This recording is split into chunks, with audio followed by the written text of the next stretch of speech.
I guess I'm typing, but I could be talking. You can hear me, right? Make sure we can hear me, the big technical guy that screwed everything up. Oh, there we go. Oh, what a nightmare. One little setting, deep buried in there. One little setting. That's all I had to get fixed. Yeah, Sam, you're right. I just had to go in and edit the stream, and then I had to create a new key, and then I put the key in, but I forgot to hit enter. So I finally figured it out. Just start from scratch. And oh, well, from about quarter 7 to 7, and then Sam emailed me or posted to me, DM'd me, and said he couldn't see me. So, but here I am. Yeah, a bill for technical support. Well, here, we'll do this. There's 20% off any pen. And the first one's in there. There is actually a pastel PM in there, so. But we got there.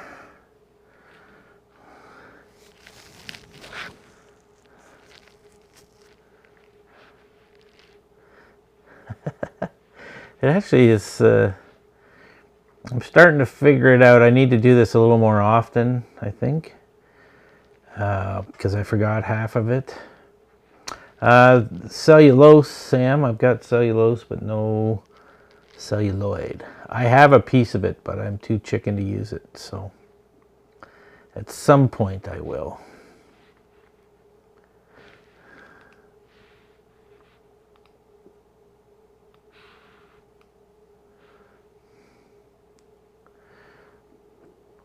I'm starting to get good at this, though. Yeah, there's some cellulose.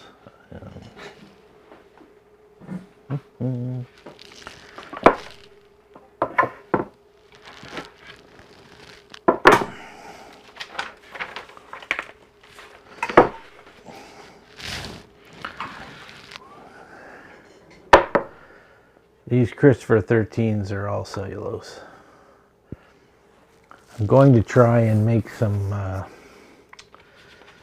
cellulose Nonas next. But I just have to make sure there's enough material to try it. I can't imagine the sanding is going to be a whole lot of fun on that. Okay. Top row, first and second pieces. Oh, yeah. You mean these two. So I'll come back to this, but I'll start with the Nonas. Obviously, this is my last pastel. Apparently, this was in process being sanded. Didn't even know I had it until I reached for that last bin to sand. And of course, that's the Nona 9-sided, and then the just PM one.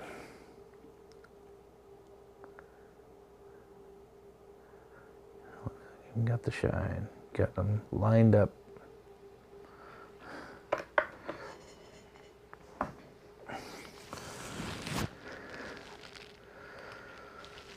So yeah, that's the last of the pastels for now. we've been asking, begging for more. But I'll keep going along the top row. I'll just pull some kind of newer stuff. So this is Carolina Company's Cliffside Sunset, which is a new one. Hey Carl, thanks. Just remind me when we get close to your draw, and then I'll announce to everybody, and I'll take a little break and let you get your draw done. This is one of Bob's new ones. What is this one? Emerald Argent. I love his whole agate and argent series. They're really nice. Real depth and lots of sparkle. Here's two more new ones, new mixes from him. That's his Good Intentions, but a new mix. And then this is a new mix of the Earth Magic 2.0. It's just a much more cool, vibrant blue.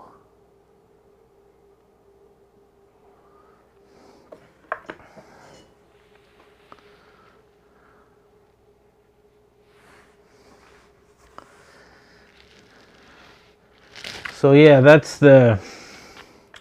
here's another new one. And I think, I don't know what, Sunset? No. I didn't think we knew what this one was.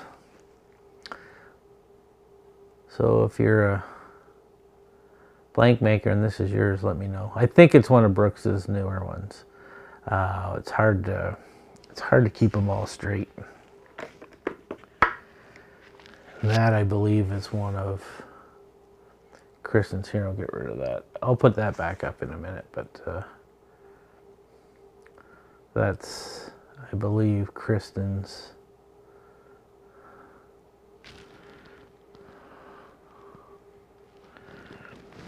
I guess we didn't find them all. But this is really neat. I don't know if you can see the depth in there. So it's either Jonathan's or Kristen's.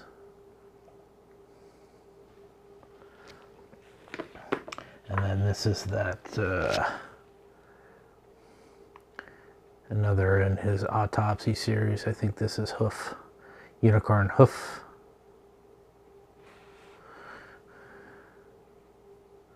Geez, every time I do this, I realize I need to cut cut my nails more often.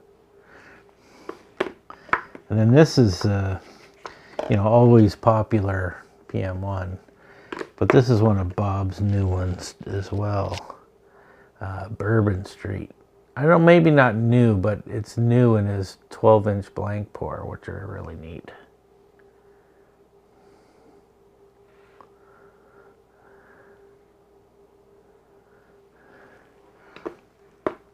And then Jonathan's new Golden Blue Jay. Again, they're the faceted 9 sides. Guaranteed not to roll away unless you push them. Then they'll still roll. Let me see here.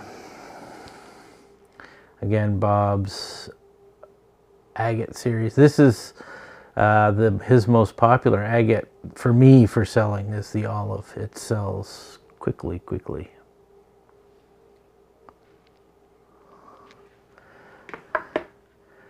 And then go back here. Go back here. No, you don't need to see me. You need to see the pens. Yeah, I've got lots of juniors. We'll get to those. I'm just this is the Nonas. I'm just gonna I'm showing some of the newer materials, and then I'll bring over one of the other trays. I got a lot of pens. This release is almost 200 pens. We had done a lot for the shows and hadn't sold. You know, we did well, but we certainly didn't do as well as last year. The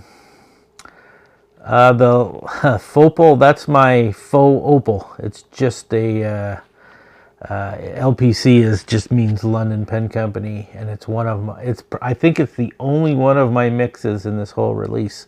I hope to do some more mixing before Christmas, which will be nice. So, but this whole tray is all Nonas. I'll show a few more of the new ones. That's Bob's Black Cherry, which I just love. Lots of depth and sparkle. What else we got? believe that's Bob's dark abalone, or abalone, depending on how you say it. Yeah, everything is on that new page. Here, I'll put this up again. Under new, the password to get in is Toronto, and the discount code is IPD for International Pen Day 20. So that's that'll get you 20% off all weekend. I'm basically doing the Canadian show pricings from the show. So I'm just passing that on for the weekend. So yeah, this is the dark. Here's a really neat Belizean cenote, I believe, with sparkle. I don't know if he calls it XTR when he puts the sparkle in, but this one's just gorgeous. I made quite a few Bob's. That's his berries and cream. People always ask me how do I decide what to make, and I just go shopping. I go through my I like to go through my materials and say, oh, I haven't made this in a while, haven't made this in a while. There's again another one of his dark abalones, but this one's really dark. Peach agates. We don't know what this one is. I asked a few of the makers, and they didn't claim it, but it's neat. I like it. Oh, here's, I believe he calls this Siren. This is Turnt Penco. Siren. You can see those facets.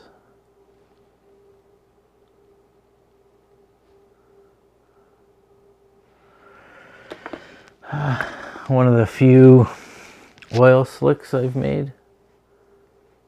I used to make a ton of diamond cast, and I have a ton of diamond cast, but I think it's just in a weird spot in my shop, so I forget to look at it. But I'll be doing more of these for sure. Oil slick's always a good one. And then another Bob Argent Key Lime.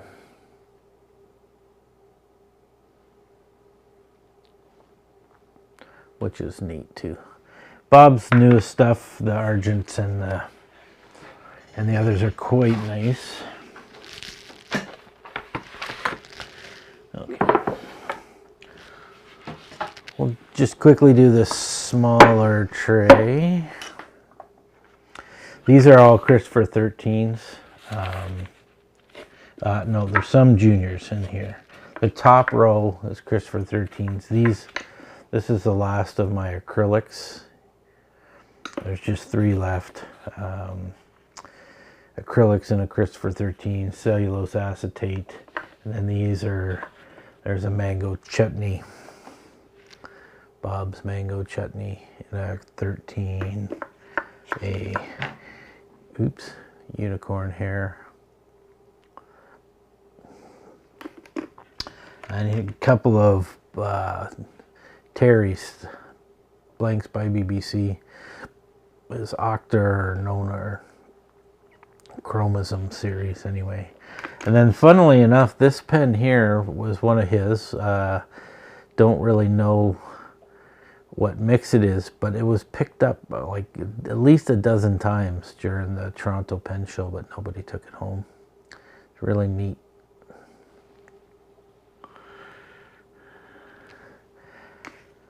And then juniors, so just some, everyday juniors. Again, a few that we don't know. Definitely the Argent series and the Agate series. Ice Koi. One sec.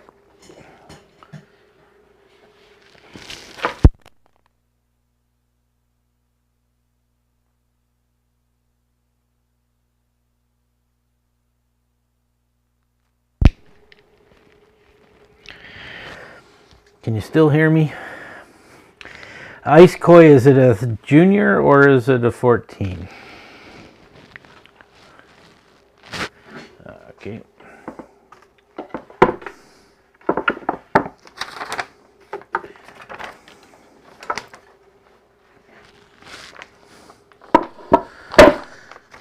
Okay.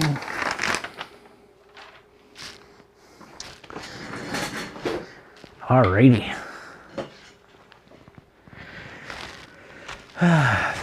There we go. So this is ice koi.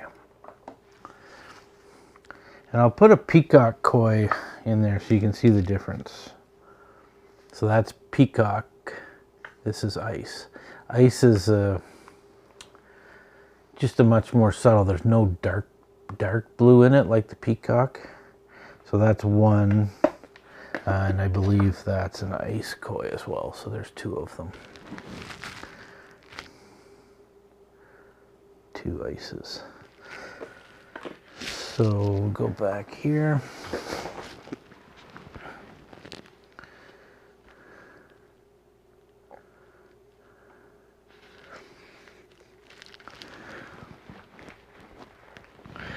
I will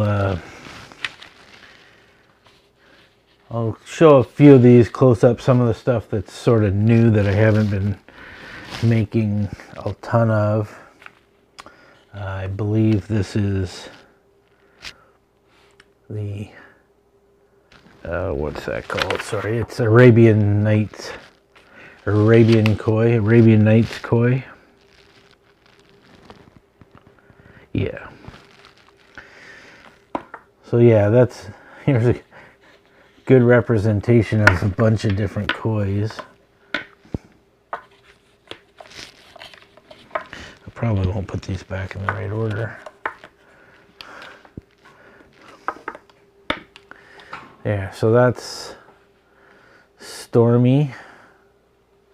Here, I'll get rid of that for now. Stormy koi, calico koi, Arabian Nights koi, water lily koi, ghost koi, and that's peacock koi, and my favorite of the koi is the Fubuki koi. What else is there? There's another ghost, and black cherry koi. There's a better, well, I wouldn't say better, just darker calico. I prefer the darkers. Oops.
Hello. Sorry guys, my receiver turned off. It should be back. Should be back on. Phew. Okay. Well, hopefully you don't need me to repeat all of that stuff. It's Fubuki koi, yeah. Audio, yeah, sorry. Since the Fubuki, okay. Yeah, I don't know what happened. The batteries are all charged, but the receiver unit that's plugged in just powered down. I powered back up full battery, so it seems to be back and working. These are all juniors, yes. And so this is Greek Isle from Turnt Penco.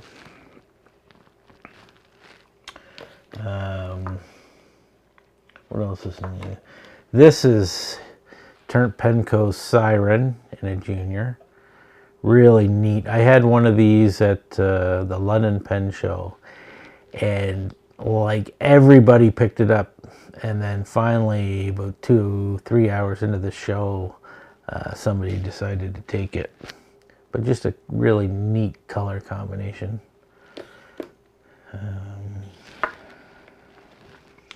I believe this one is his as well, called Shipwrecked. Yeah, Steve, I got gremlins tonight. For some reason, I'm just having a tough time with the technology, and that's what I do, but this is all new to me. I need to practice more. I realize now what I did, but I won't do it again, hopefully. So that's Shipwrecked.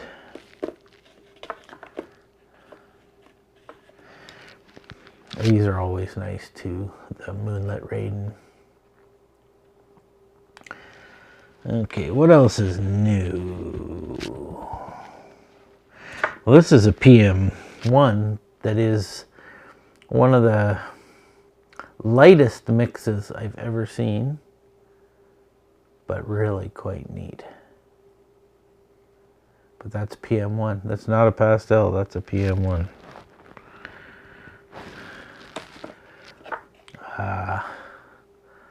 The very popular Papillon.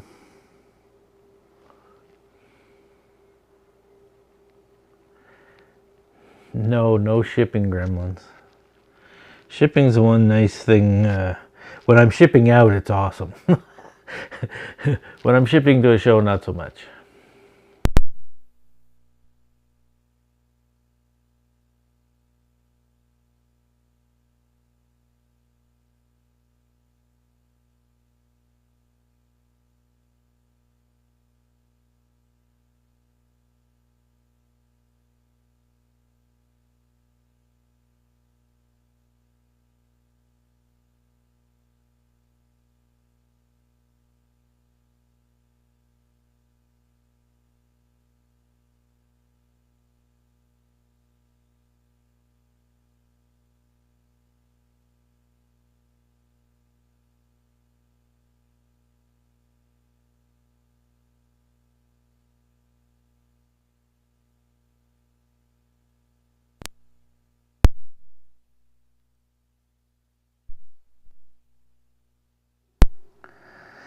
Back?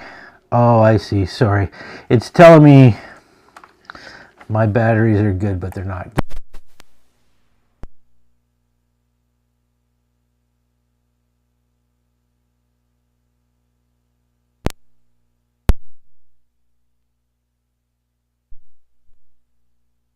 Yeah, so my batteries are dead, and I'm going to have to run upstairs to get some. So, take a look at these. Let me know if you want to see any, and I'll be right back with some batteries.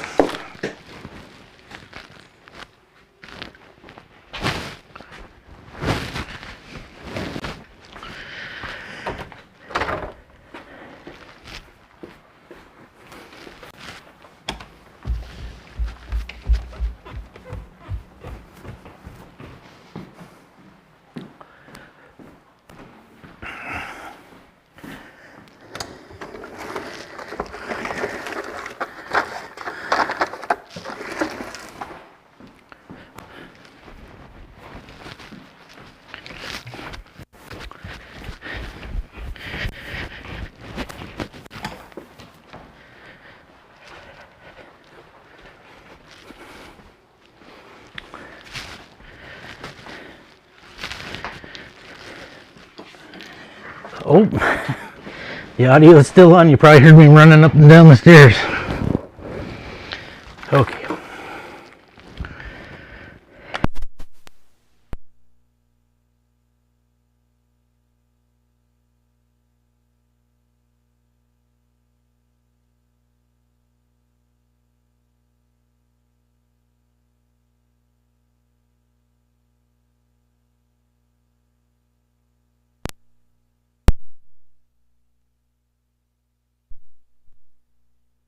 Yeah, good cardio.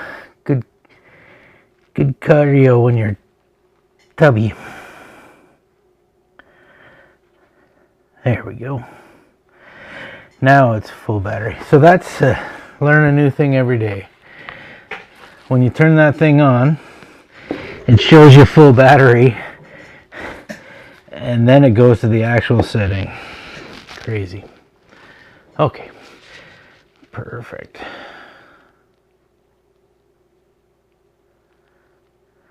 There we go. Yeah.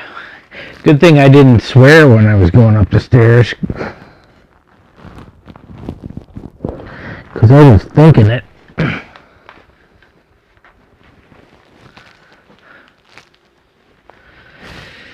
Two sirens. Okay.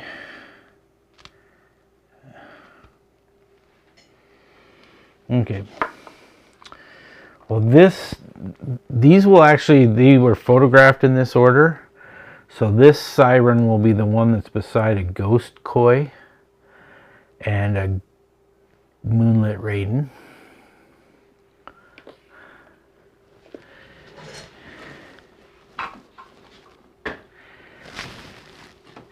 Yeah, no, I didn't curse it. I was trying to be good. And this is the other. No, those are not the same.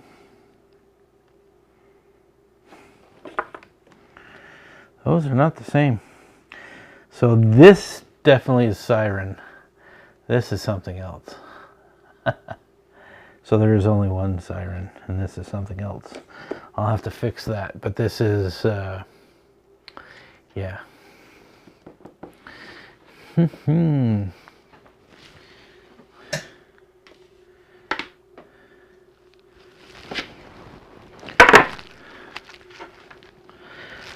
So sorry, there's one siren. Definitely the one with the between the ghost koi and the moonlit raiden is definitely siren. The other one is not siren, but it's beautiful, but it's not the same.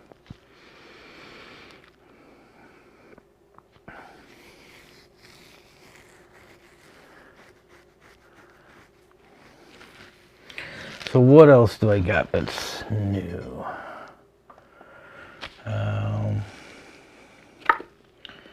I believe that is Harley, which is fountain telling. Uh-oh, something happened.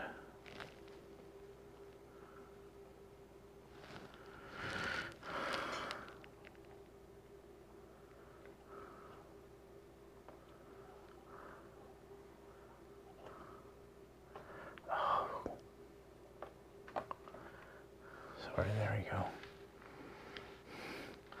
Not quite sure what happened there. Oh, I think I know. My battery died in the other camera. I'll fix that in a sec. So this, I believe, is called Harley from Fountain Telling. A really wild Good Intentions. It's like a two-sided blank.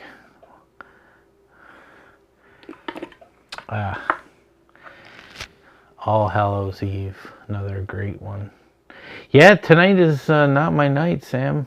Although this this battery should have lasted quite a long time. But I'll try and fix it here.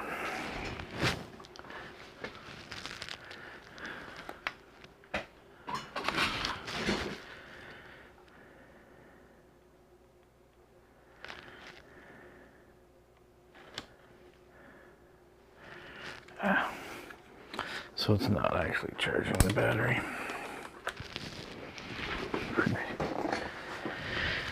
I could swear I just need to order another 2 power adapters so that the cameras can be powered fully, but the things take forever to find, and there's 2 pieces.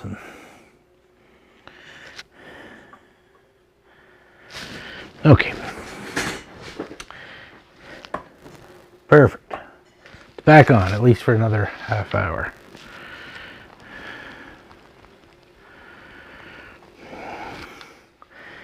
Okay. Yeah, it's definitely situation normal today. Okay, so that's Harley. Another one that I don't think I've made, or no, this is Greek Isle as well, which is neat. Sorry.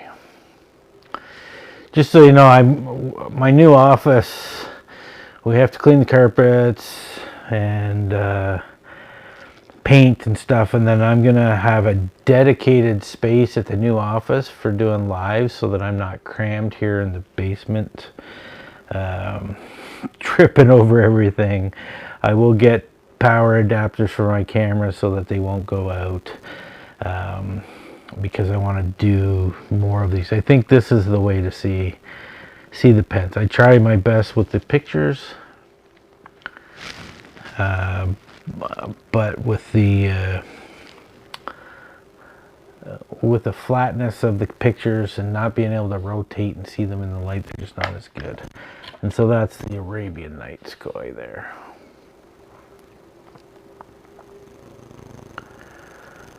Which is really nice, really dark. Now this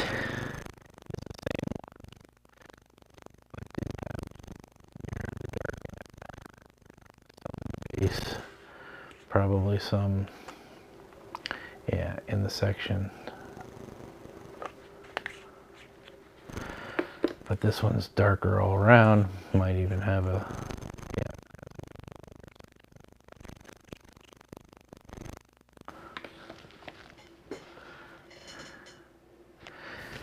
Now my mic is acting like a robot. That's just me. That's just my voice. Hold on a sec. That's just me. Yep. It's just my voice. See, I have a set of headphones that I can put on to hear what the stream is hearing, but they interfere with my glasses a lot. So, but yeah, no, it sounds normal. The robot part is just me and the way I talk, probably. Bit of an echo.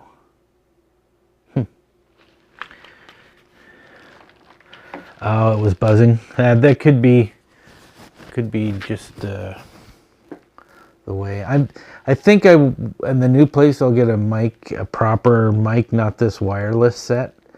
In fact, I have a really nice microphone at the office that will help, and just have it, have it strung up there in front of me so that I can speak and I'm not worrying about the shirt ruffling and stuff. But I'm working on it. I'll get these streams ironed out at some point. Okay, Ruben, though, the Junior is my smallest pen right now, and even it's not a tiny pen by any means. Smaller pens are actually probably more work than bigger pens, more prone to failure. That's why I stopped making number 5s for now. Number 5s, making that section, you get a lot of failures. Echo, echo, echo. I keep touching the darn thing. Maybe I'll just put it out here. So that's good. That's good. Yeah, the clicking is probably me just grabbing the power pack and oh, and it's on my shirt too. Yep. It's maybe a little too sensitive. I can turn it down, maybe. Okay, down. How's that? A little bit better. Try that for now. But yeah, it's actually. Oh, I see what happened. Sorry. It actually got pulled inside my shirt. That should be better now. So when I dropped the pack earlier, it pulled the microphone into my shirt. Okay, that's the Juniors.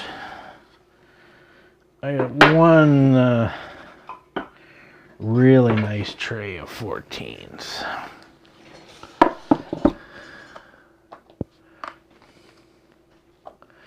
So these are the 14s, and these are the Ebonites as well. So for those of you who don't know, the 14 is probably my best-selling pen size. Turn that off. Yeah, I need to be a little better lighting here too for this angle. But yeah, because these are coming out really dark, but I'll show you those in a minute. So the 14s, probably my most popular size since I started making them. I make lots of them. They're my favorite size to make. They never seem to fail. The threads, everything just works beautifully on them. So let me just see here. Oops. So this, another one of Bob's Argent series.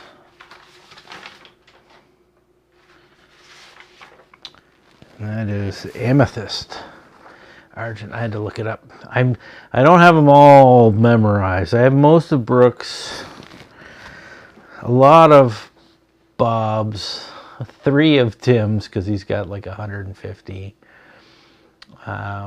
That's the Amethyst, which is beautiful. Again, this PM1 Classic. It's really nice oranges in this one. Nice clear spots too. And of course, the color's just off a bit. The ever-present, this should be bluer. It's a lot bluer. It's coming out a little green on the screen. But this is, in fact, Arctic Blast.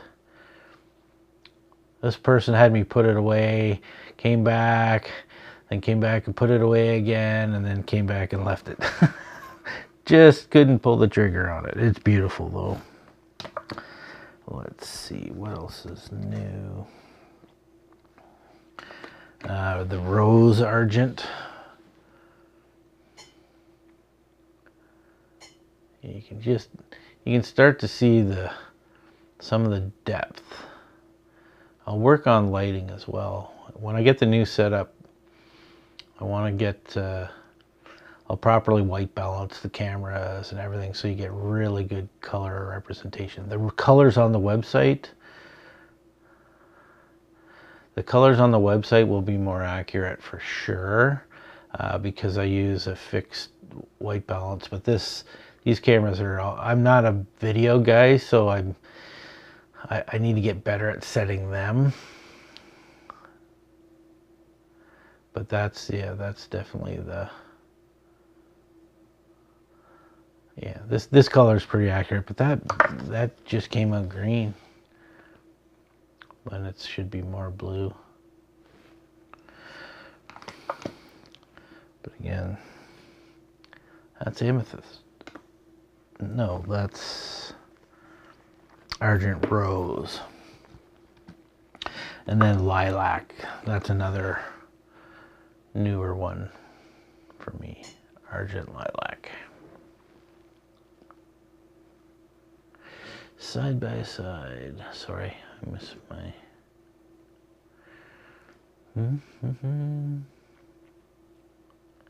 Oh yeah, hold on a sec. I'll put one of each side by side here. So that's a 14. That's a 13.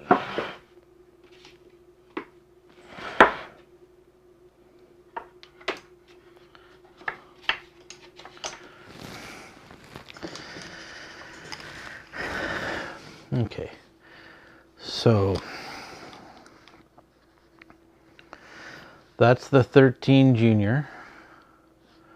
So you can see the body is shorter, but the cap is the same size. The cap and even the section should be the same size. The 14 is same length caps, supposed to be the same length body, and just a millimeter bigger everywhere. So 15s, do I have a 15? Oh, no. Yes. So I do have a 15 in here. I haven't made it in a while. So the 15, the Christopher 15, is again, same length, but a millimeter bigger everywhere, including the section. So the Junior is just a shorter version, and this was made specifically by request that somebody loved the 13s, but wanted it shorter in the hand. And it was easy to do. It was easy to modify the 13s. I just cut a bit off and re-tapered it. And I thought, wow, if she likes them, maybe other people will. And they've been really popular. In fact, probably the Junior's outselling the regular 13.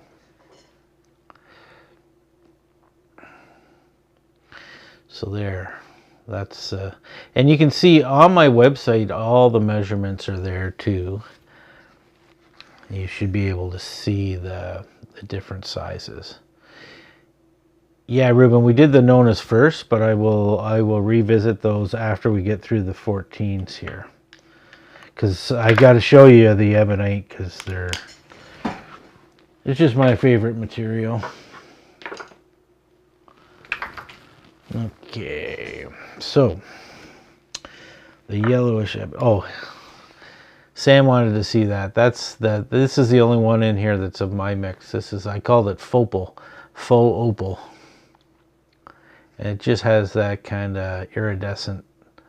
This was one of those things where I mixed clear resin and I put in every opalescent sort of color I could find, which is neat. Okay, and then okay, so there's a few plain Ebonites. I see requests. I'll go back to those after I get through the 14s here. There's a few plain Ebonites, and this is actually not showing up. It's a little more baby barf yellow than this, and then we have the tan, which is coming out kind of accurate. Those are just plain ones. I made these actually because I have a collector who buys them and paints them. So she buys the plain tan ones and plain black ones and then does it. So I'm going to show you some of these Ebonites. This is a ripple pattern Ebonite, which is beautiful. I think this is probably a Nico. I think it might be on the site as a Sem, but anything with that ripple pattern that I have is Nico. Anything that is this type of pattern, yeah, baby barf yellow. They should. I wanted a nice bright yellow Ebonite, and they've never been able to make it. It always comes out looking like baby barf. Although some people says it looks like what comes out the other end more. So these are SEM Ebonite from Germany. We got to keep an eye on the time here. Okay, so I'm going to take a break here for 5-10 minutes. I got to get some water. Carl is going to do his draw, so that way, you know, I'll leave a couple of pens here, but I'm just going to grab a drink of water. So if you're involved in his draw for a free pen, then go do that, and I'll be back in 5 minutes. Wonder what that'll do to the color. Yeah, see how it darkened it down. But I am going to mute this so that you don't hear me run up the stairs to get my water. Yeah, the draw is... I scheduled this, didn't realize I was in it, scheduling at the same time as his draw. So he's doing a draw right now for a free pen. And so I'm going to I told him I'd take a break and let people that wanted to do both go and be involved in his draw and then come back here after. But I'll be back in 5 minutes.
Okay, we're back. I think he's done now, so we'll call it done. So yeah, I think people were asking about this. Hopefully you can hear me. Can you hear me now?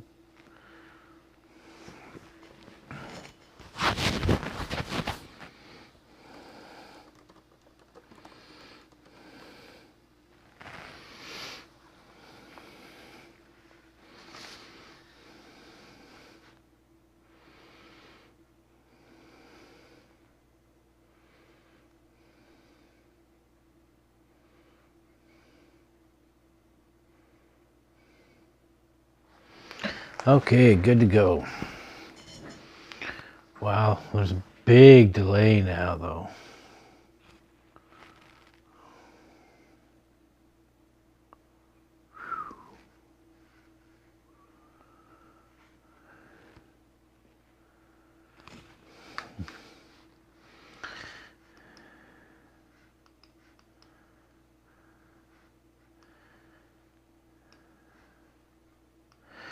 Okay.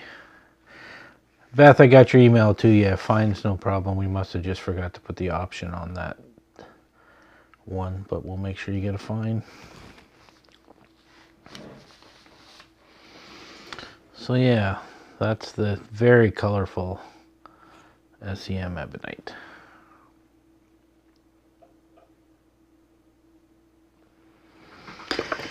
There's a couple more that are really neat. I think this one's the jungle. I didn't put names on them because there's 50 different ones, 50 different names. There's there could have been this one too. I can't. No, I think it was the other one. This is the more green one that he likes, or that I like. I think I sent him the one with more red in it.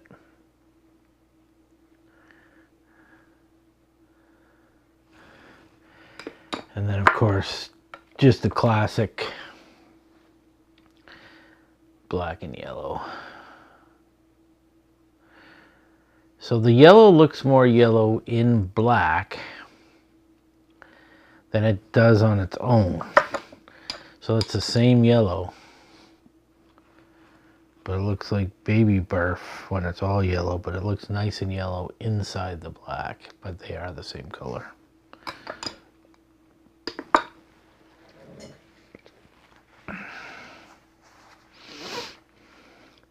And thanks, Adam. I'm glad glad he likes them. And yeah, Brooks has some good stuff. The odd good stuff.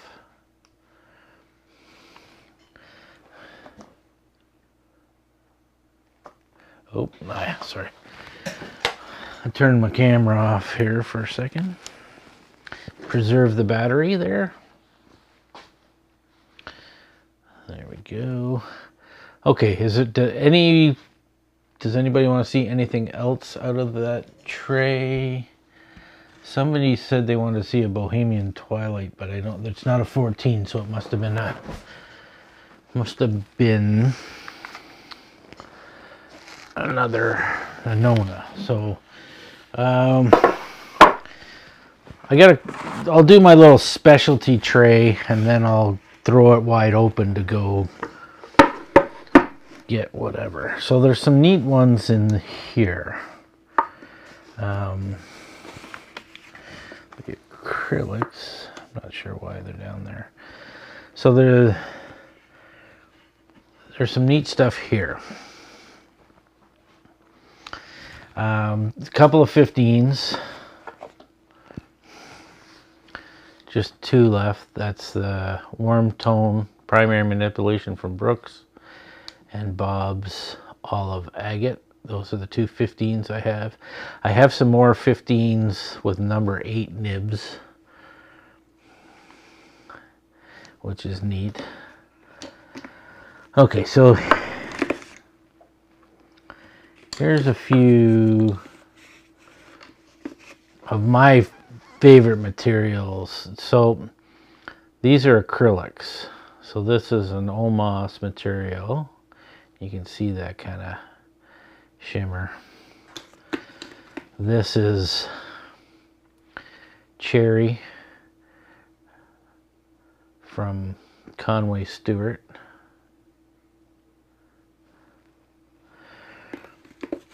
This is Blue Demonstrator from Conway Stewart. These are all Nonas. You can see that it's a bit transparent in there, little transparent parts.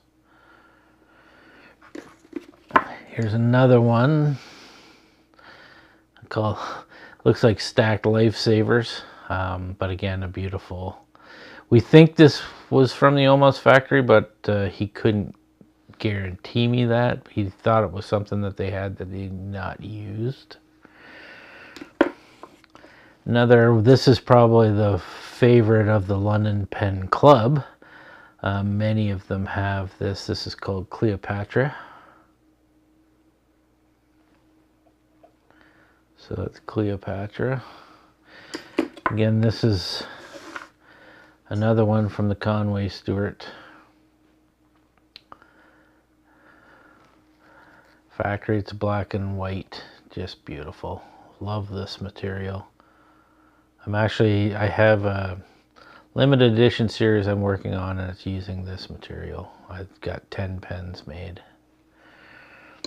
And then this is Conway Stewart Frisian.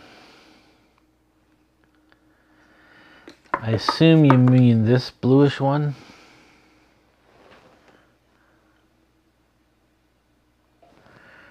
I think, maybe. And then I do have a few Ebonite Nonas as well. And these are SEM Ebonite.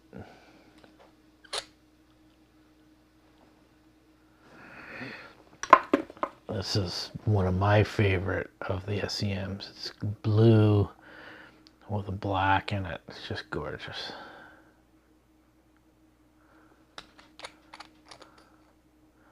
There's a black Ebonite section. Some of them have black sections because, I may have only gotten one piece of the material, enough for one pen. Here's another kind of neat one. You can see that ripple pattern's really quite interesting.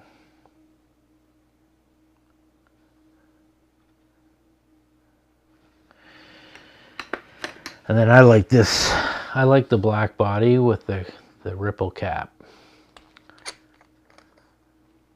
And that's the ripple section as well. And one more.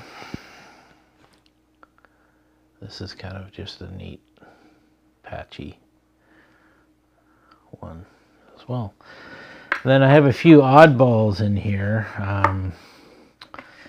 So these are the only two of the faceted caps left. I made some for DC just as an experiment.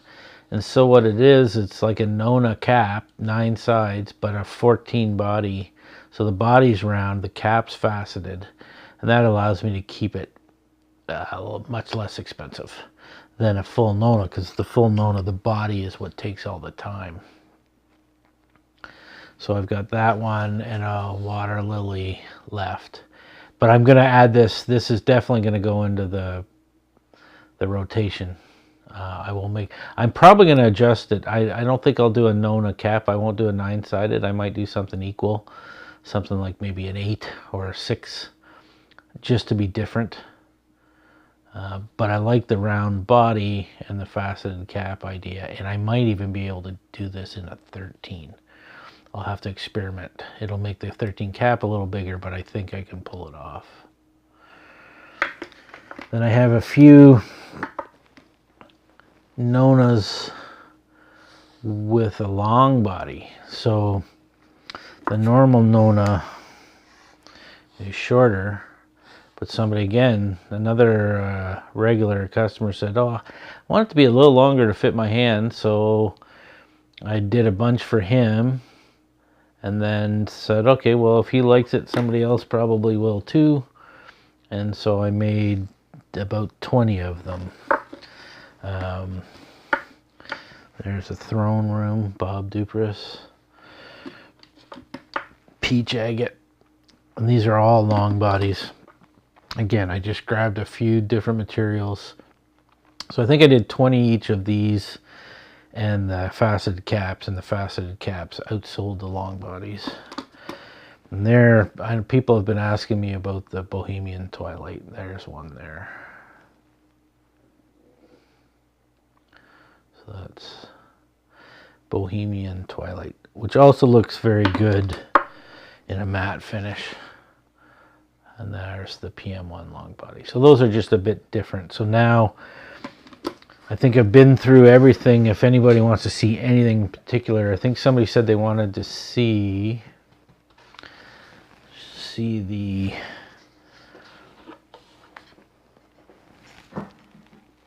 Nonas again.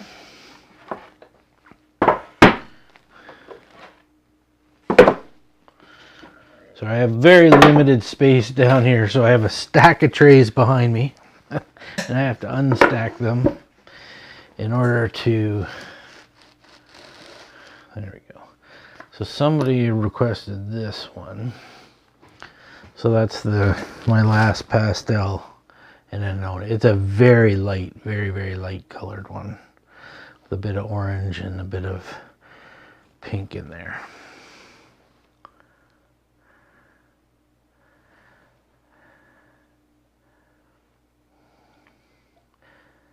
Adam, I was actually doing better than that at the Toronto show. But if you're Canadian and want to pay me by e-transfer, just DM me. That way you don't get kind of screwed over by PayPal charging you extra to convert to US. I told all the people at the Toronto show to do that, you know, because my site's it's in US dollars because that's my biggest clients, but Canadians can pay me by e-transfer. It's just an extra step. DM me, I pull it out of inventory and do it that way. Okay, Dimitri, how are you, Dimitri? It was good to meet you finally in Toronto. There is the Bastille. Christopher 13 in cellulose. I'm going to make some 14s out of these as well. They seem to sell really well on the 13 size. But Bastille is really kind of a neat material.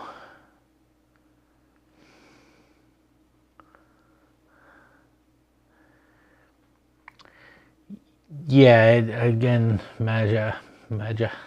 Maha, I don't know how you say it. M-A-J-A. Yeah, again, anybody that reaches out to me, I'm always willing to work with them to figure it out, make it easier for people. I'm still contemplating going to something like a Shopify and doing multi-currency, but it's a lot of work.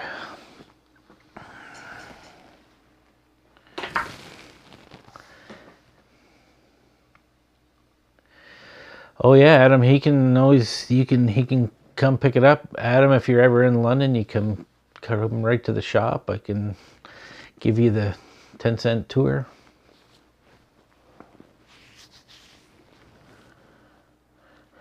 Okay, you want the Arabian Nights versus the Ghost Koi and 13 Junior. So I'm gonna, if I've missed your stuff, then I'm gonna work backwards until I know I've been somewhere. Okay.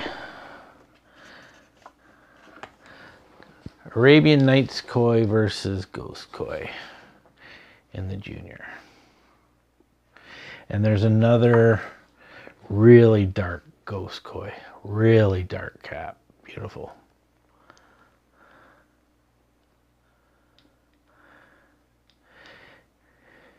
Yeah, I'm sorry, I don't want to force you to see your brother on my account. But those are the three. So the Arabian Nights is kind of like a more magenta as opposed to purple.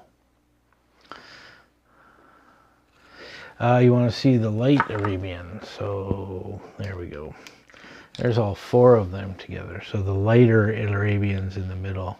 I really quite like the lighter Kois. It just has much more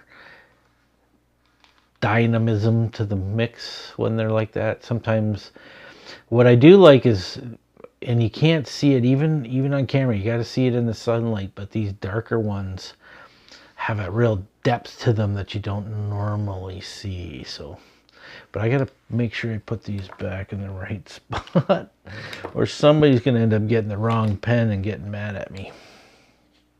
There we go. Okay.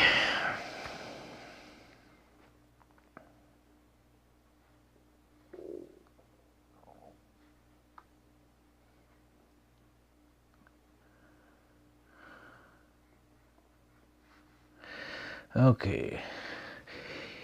The darker, so this is Arabian, sorry. So it's more of a magenta purple, and Ghost Koi is like purple. So that's Ghost. Okay, I'm just going to scroll back through the comments to see Maya. Okay. That's even easier. Okay, good to know. E-transfer, cellulose, Bastille, saw that. Yeah, Russell, a third one, sorry. You know, I did it kind of last minute. I didn't even realize it was fountain pen day until I saw somebody else's. I've been so busy planning this last part of my office move and getting carpet cleaners and painters and everything arranged. It's been a crazy week. Yeah, Maha, I love Saigon. Russell, the trip to England was awesome. I loved every minute of it. I had a great time at the show. It was a lot of fun.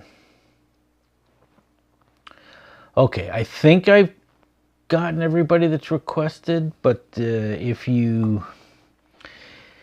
I didn't, just request it again. I'll find the pen for you. So, yeah, Ghost is definitely, you know, it. So, I don't know if Jonathan's still here. He's probably got a better handle on it, but I would probably say that Water Lily Koi has been my best, absolute best seller. Then probably Ghost and Calico and Fubuki would be the next best sellers, and my personal favorite is Fubuki, and I like a nice balanced Fubuki. I'm actually gonna make I'm gonna make a few of the faceted cap versions, and hopefully get a nice one for myself. So this is the Papillon in the Junior. That's the Papillon. Make sure I put it in the right place. Oh boy, I'm gonna have to check these before we ship. Top right corner. So this is a really green Bohemian Twilight.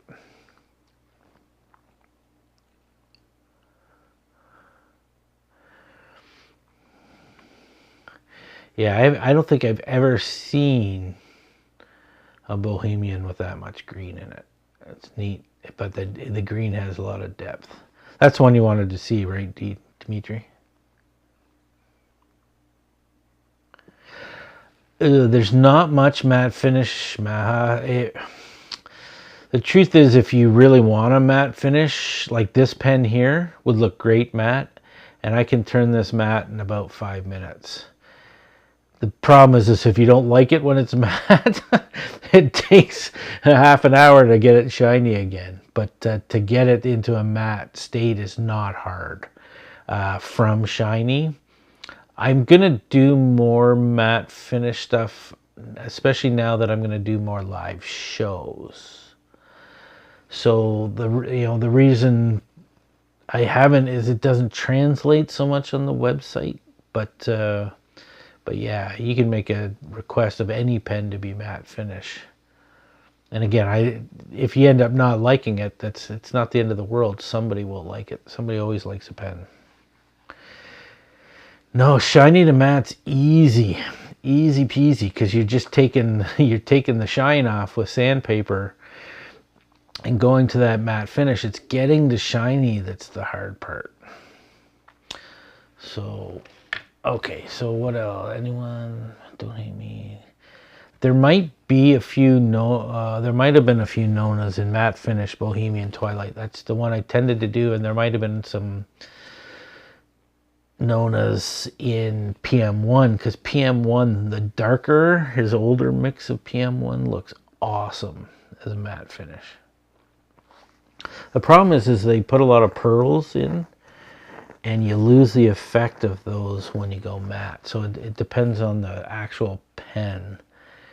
I might actually design a few blanks myself with the intention that they should be matte, so not put any pearls in it. The other Bastille.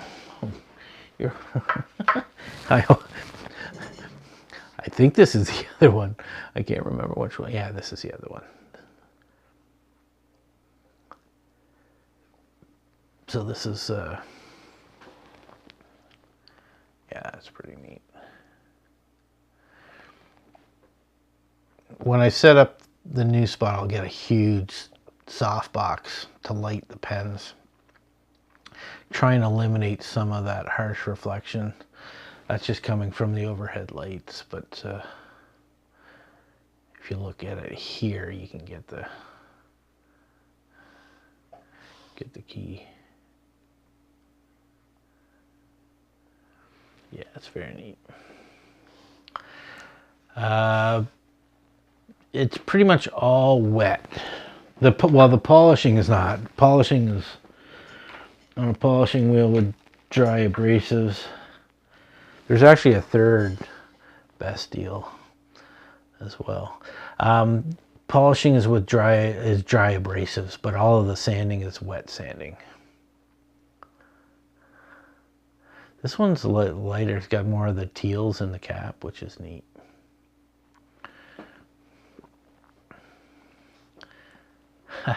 If you bought it online, it's gone from stock. Every one of these pens is the individual pen on the website. I take the pictures of the pen. There's only one of one. So if you bought it online, it's definitely out of stock. In fact, if you go look at it on the website, it'll say out of stock.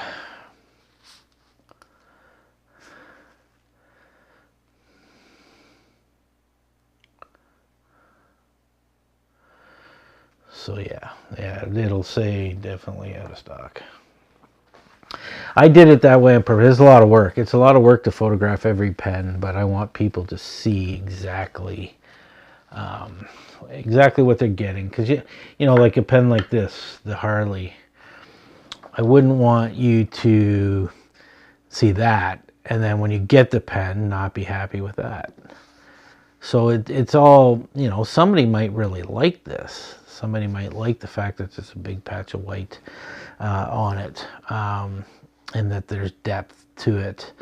But some people wouldn't. So, but I try and take a picture of each side of the pen so that you can see exactly which pen you're getting, and then cap off too, so you can see the section.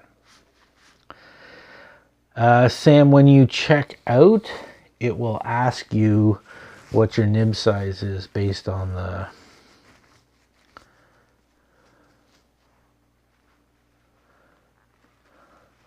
Oh, Beth, sorry, no, they're all at the office. That's the other reason why I'm gonna, once I get moved at the end of November and set up, I will have my ability to do that. It didn't, Ruben. Send me it then in an email. We may have forgot that. It's a secondary form that you have to add, and there may be a couple that didn't get added. It was 200 pens we loaded this week, so if there is no indication when I print off your order, the first thing I'll do is email you and ask you what pen, what nib you want. So have no fear about that. We're not going to just choose one for you. And the Tuscan Gardens is really kind of it's a neat material. It's very different. It's one of those, it's kind of a bit like a unicorn hair. It's very like solid finishes as opposed to transparent. It's really kind of neat.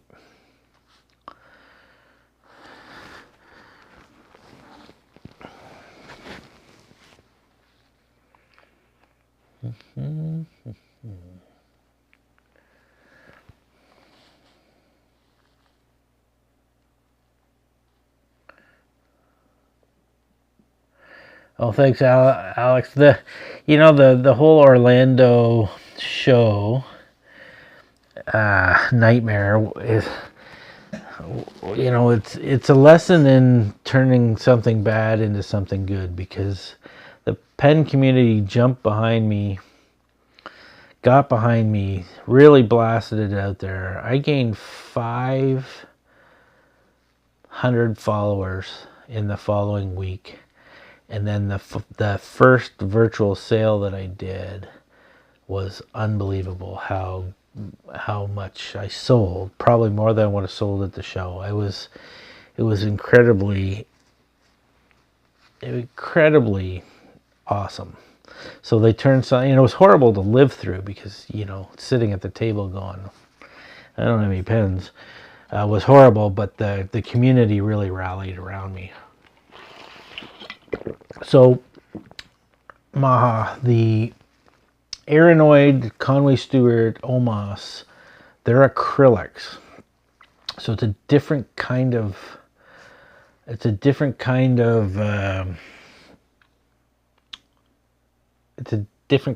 plastic. It's actually harder, a little more brittle because it's harder. It takes a really, really good shine, and it will also, you get different patterns because you can cast it square, and it does some really cool stuff. But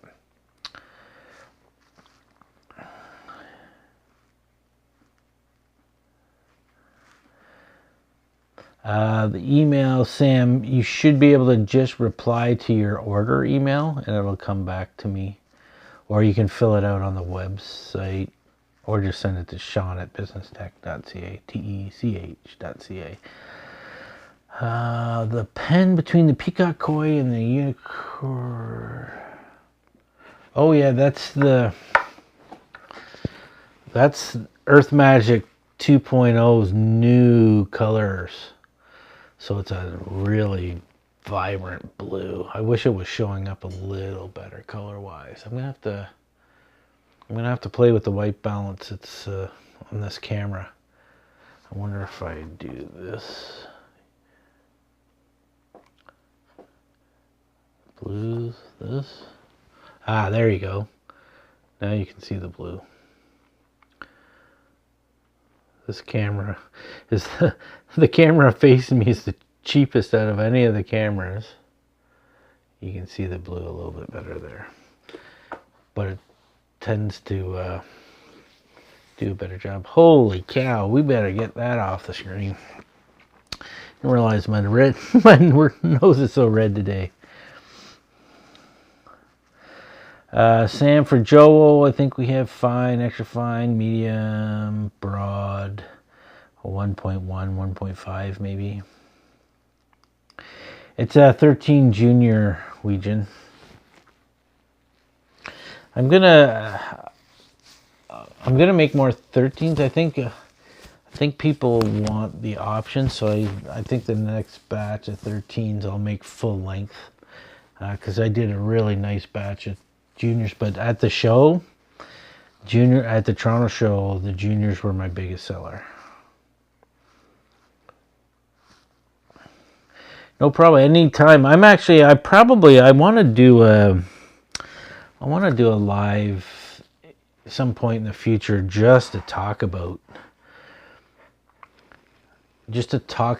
materials and the differences in materials and how they're made, and why you can get chip type acrylics when you can't get those in Alumilite resins, and go through the different the different materials and how they're made and what makes them different, if that makes sense.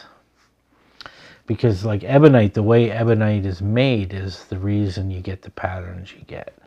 The same with alumilite, the same with acrylic. Acrylic is the most versatile, and you can get the wildest things in acrylic because it sticks to itself.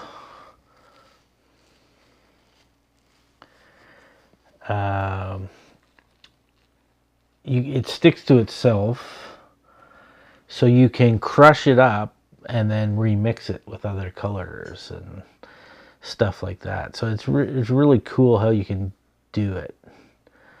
And then I could line up some videos and stuff like that as well. It'll be a real good one for me because it will force me to figure out how to play other videos to show you how things are made and stuff. It'll be a challenge, so I'll probably try and do that in the next month or so. I just gotta get this move out of the way.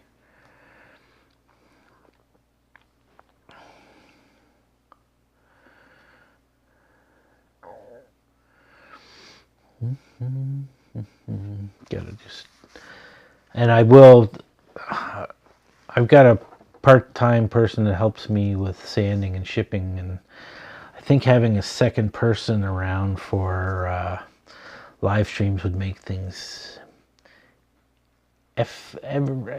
make things a lot easier. So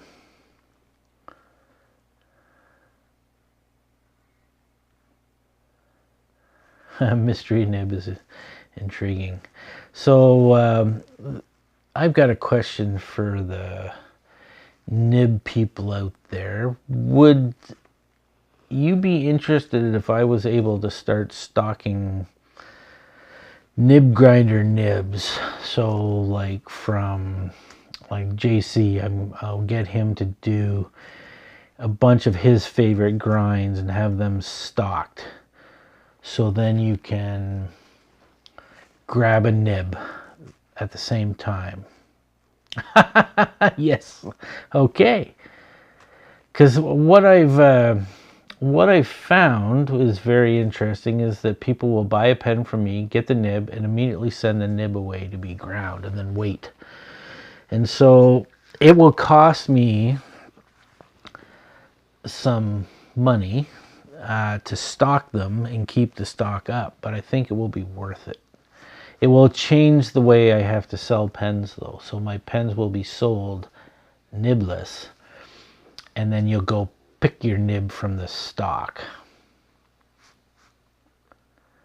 Yes, so Alex, the neat thing is I've found a new supplier for Bach that can get me nibs that have nothing on them, and I have my laser engraver. So in the new year, I'm probably going to be engraving my logo on all my nibs.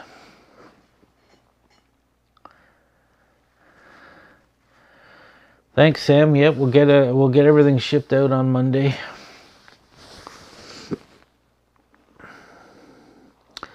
No. Well, Beth, I'm going to say no with a caveat that if you contact me, but I'm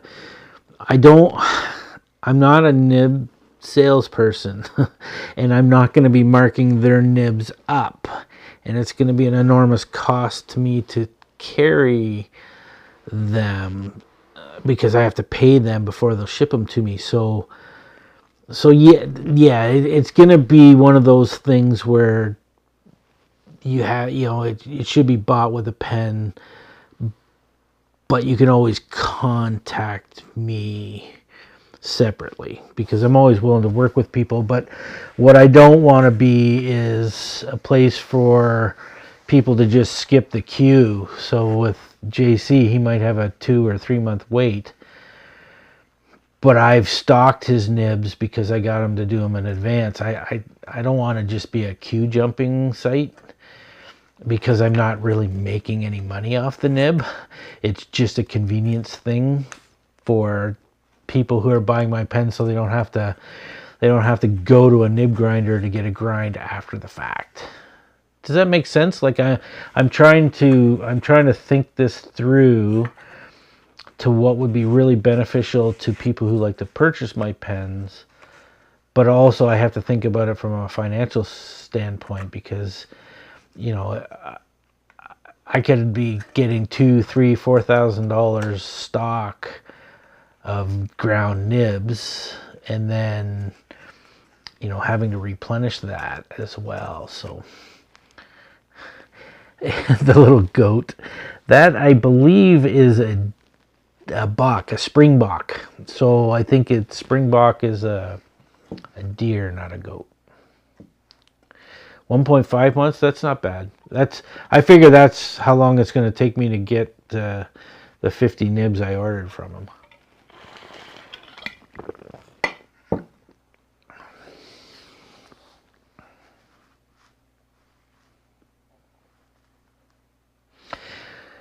Yeah, you can, Maha, you can buy, you know, those guys all sell nibs. Now, they said they didn't care because, yeah, they're selling, but to me, it's like, so if somebody buys somebody else's pen and then buys a nib off me to go into it, it's, yeah, I just don't, mostly, you know, none of the big makers would ever do stuff like that. So I'm just trying to be fair and come up with what would really be nice if you could just build it into the process of buying the pen, but it can't.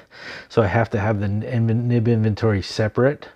Again, I am going to look at Shopify to see if it maybe is a little bit different, because then I can, in fact, do it where you just pick your pen, pick your nib, all as part of the process, but there has to be an easy way to add the upcharge. That's why I haven't done anything with a number 8 nib, because it's too much overhead. Too much overhead going back and forth, because do you want a number 8 steel or a number 8 titanium or a number 8 gold? They're all different prices, and I just haven't figured out a good way to sell that way.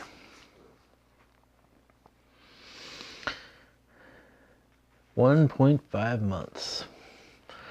Anybody want to see anything else?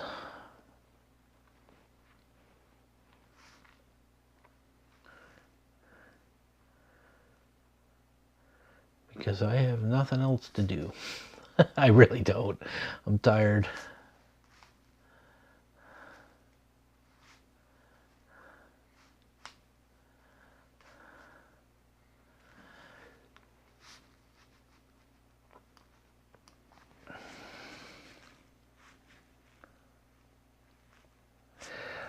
Dimitri, DM me in Instagram. Tell me which one you want, which would be the first, second, or third one on the page. I think that's how they're laid out. And then, yeah, then I'll take it out of inventory, and then I'll give you the details on DM. That's the easiest way for me to do it, because then what I need you to do is just put your nib choice in your notes of your e-transfer, and then I use that like the invoice. So yeah.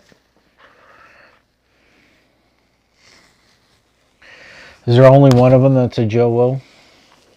It could be.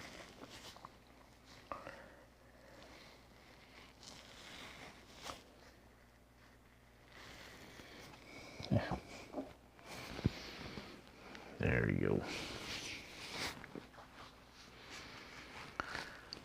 Ba-ba-ba.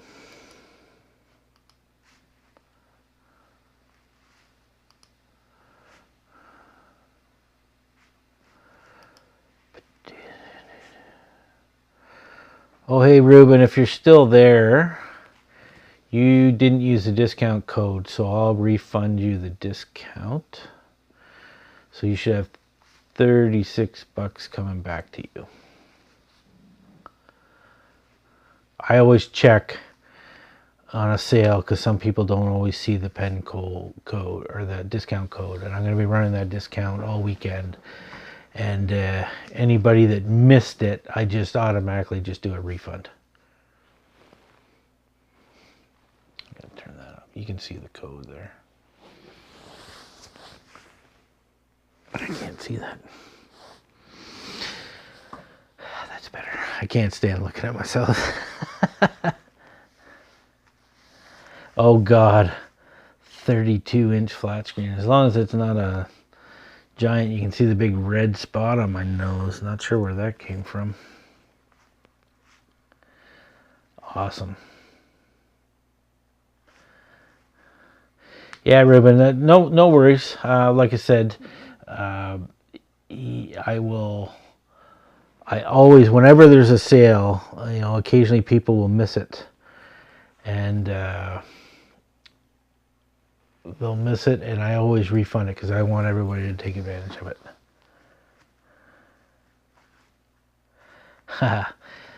We got to get the wives on board, that's for sure. So the pink, yellow, and blue one, is that this? This is what you mean?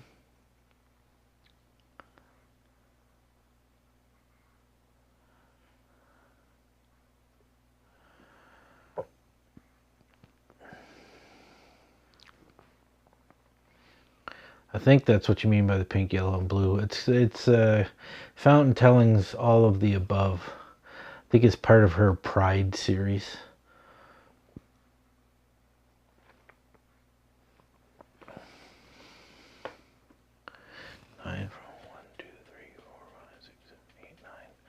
Oh, pink and blue is unicorn hair.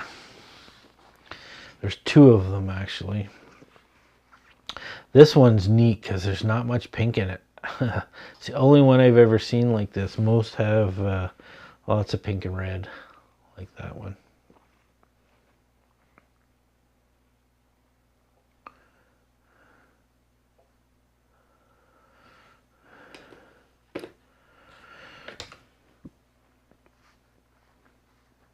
I hope that was the right one. Or this one. 9 no, I think 9 from the left is 1, 2, 2, 3, 4, 5, 6, 7, 8, 9. So I think it's that one, unless it's this one. No. That's one that I didn't show earlier. That's Turnt Penco's Arctic Fox. As soon as he released this material, I had somebody like contact me and say, I want one of those in a 14. So I got a few and made some juniors too. Yeah, it's called Unicorn Hair. It's part of his whole series. The Unicorn Autopsy series.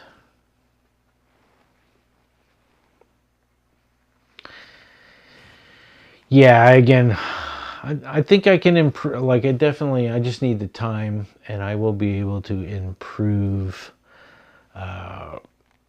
some things about the stream and the color, setting a discrete white balance and stuff. I just figure I know exactly how to do it for photos in Lightroom and stuff, but for the live broadcast, I probably got to set a custom white balance with a gray card, and that should get me the best color possible.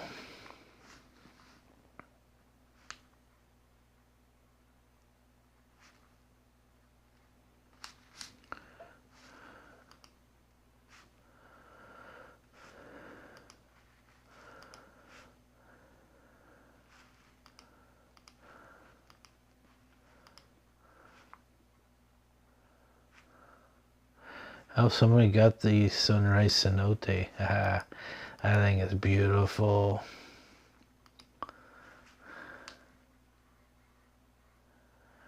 Oh yeah, okay, I see. Jason, you got the long Bohemian Twilight. You're gonna like that. I think you'll really like the length of it for sure. No, okay, I'll explain this for you. Let me turn this off. So I could make this postable by trimming this down and posting. The problem is, for me, it's a balance between, this is not a cigar, so it's not totally flush. Right? And that, to me, when I design this, so there's a whole bunch of trade-offs. So there's a step right here. Now, if I wanted a cigar, it would have to be a big step, because this is as thin as I can go to make a cap that's strong enough that you can't squeeze it. Because if you can squeeze that, then it's going to break.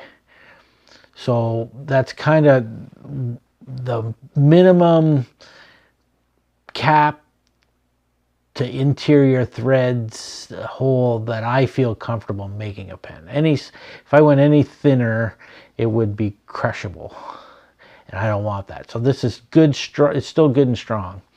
And then this step, if I wanted to make a total cigar, total flush, would have to be, again, that much bigger, that tiny little rise, bigger. But then you would feel it. You would feel it in your, well, especially in my hand, you would feel it. So all of this is all taken into consideration. Now, if I wanted to make it postable, what I would do is make it tapered and then make this at least a millimeter and a half bigger. Or why you see pens with metal bands is those metal bands add strength, because every time you post a pen, you're fatiguing the plastic. Over and over and over again, you'd be fatiguing this, and it will eventually crack. And if you look at all the different older pens that break, it'll be from posting. So that's also, yeah, so the Christopher, that's why I did make a difference in length. So 13, I'll bring this one over, is longer, and this was the original design. And if you look at the 13, it's basically perfect in my hand, because I made it to feel as comfortable as it could be in my hand. I use my hand to design it. Right here in the basement, over on my workbench with a crazy little lathe, and so I just kept refining the shape until it just felt perfect in my hand. And then that's where that shape came from. A nice little straight part and then a taper so that it fits nicely. So, and fits nicely unposted. So, and it feels balanced to me. Where the Junior is, you know, to me it's a bit too short. It doesn't feel balanced at all, especially when sometimes I have to choke up to write. But for somebody with smaller hands, this is just fine not posted. I wish I had a Ritchie and a Parnell here. Those were my second and third, well, my first and second models ever. And they were both postable, but they were more of a traditional pen with a big cap and a sloped body, like a big honking cap. So it was a huge step from the cap down to the body, so that it had the strength to be posted over and over again. But that, yeah.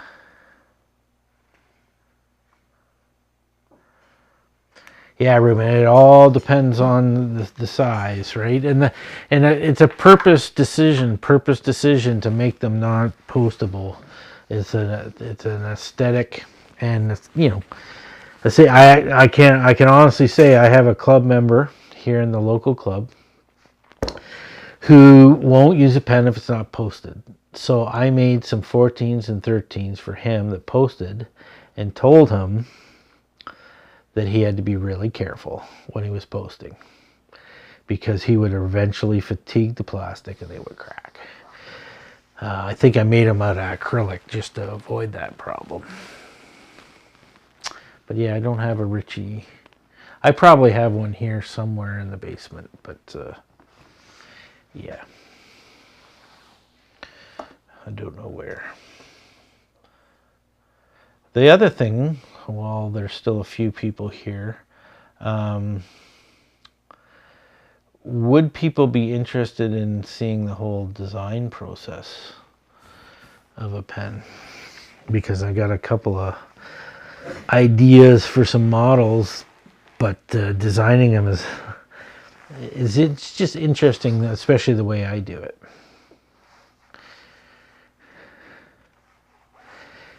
Yeah, the 15 it's too big for my hand. It's too thick.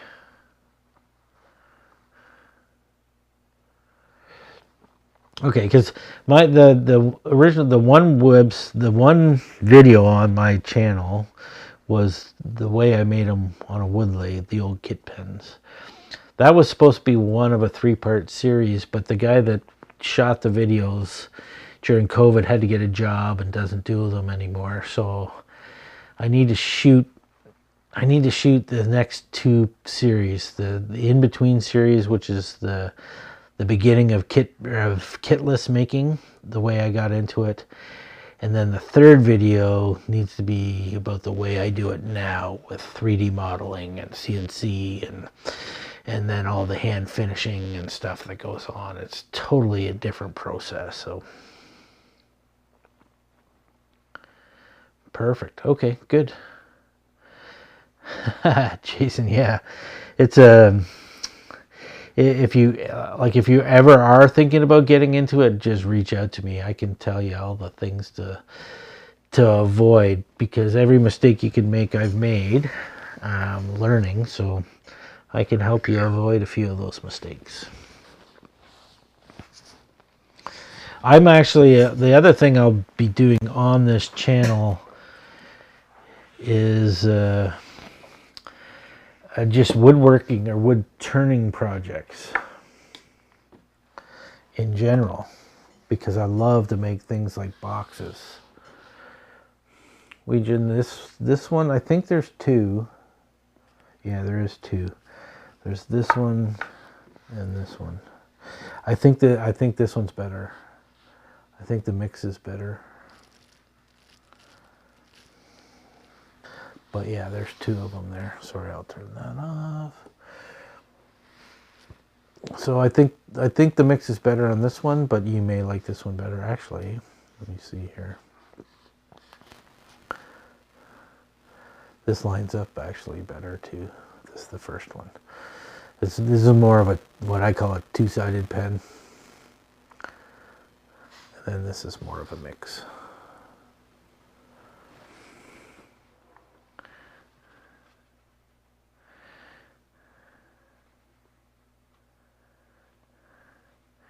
So the top one, I'll just take it out of inventory and you can, I got to make sure it didn't sell actually, because I haven't looked.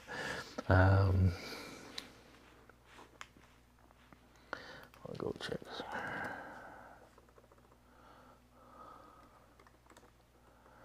Oops.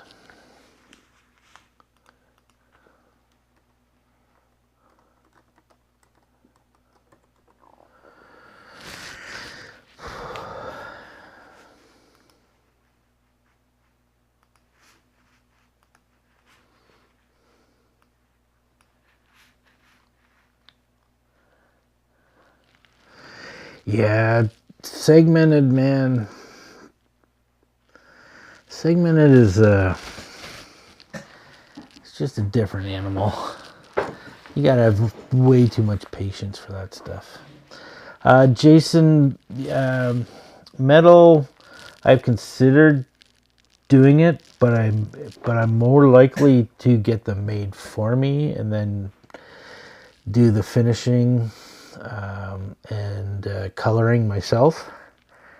And Ultim, no. There's a lot of guys doing Ultim right now. I don't know if it's a fad or not. It's a hard material to work with, but I may get some to try. I just love color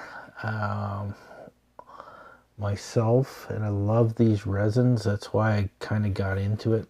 That's why I've stayed pen making, is the materials. I am going to get into metal work though,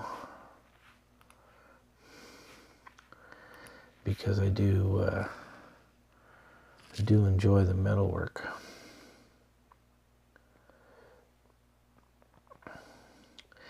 Yeah, they're both still available.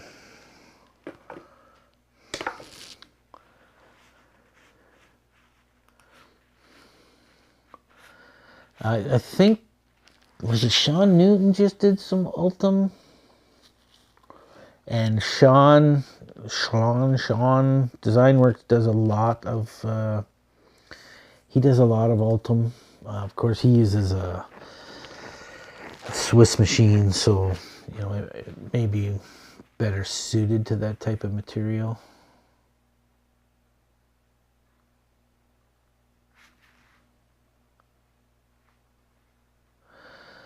Wow.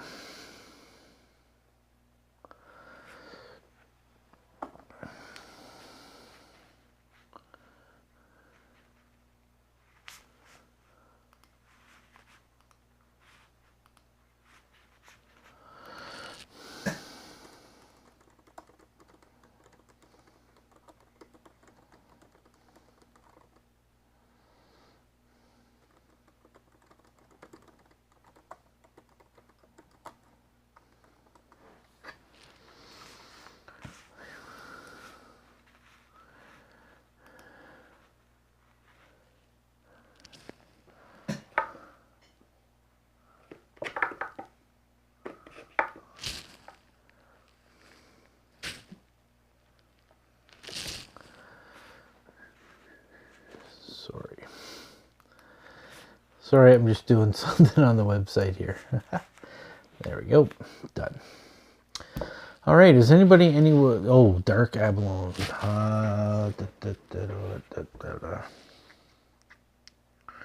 Is it a 14? Or they're 14s, right? If I remember.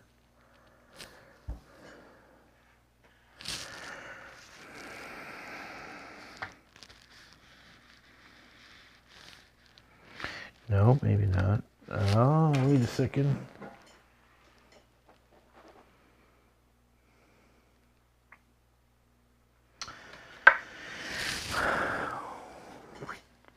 Well, I just figured out this is not Siren. This is a Duper's abalone.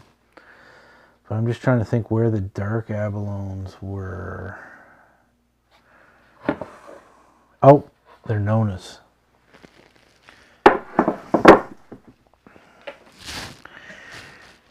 Right? Yeah, Nonas. So that's one of them. This is a really nice one.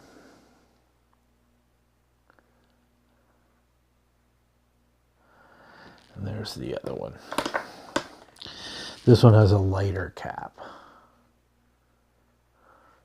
and less overall purple.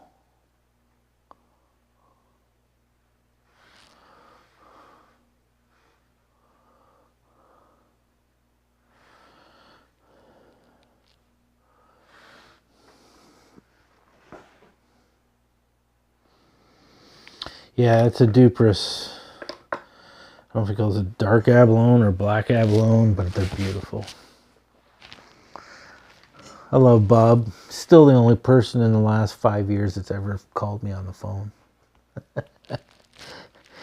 I messaged him and I DM'd him the very first time I met him. I DM'd him and said I might be interested in getting some of your materials, and he called me. He just turned around and called me right back, which was awesome because so few people actually pick up the phone anymore.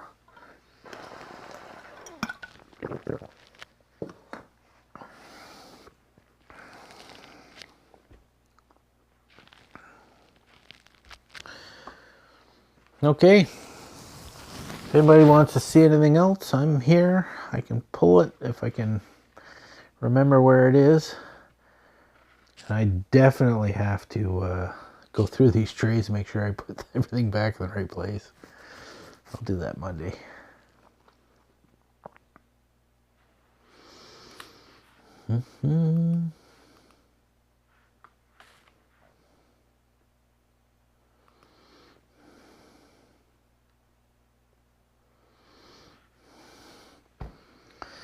Well,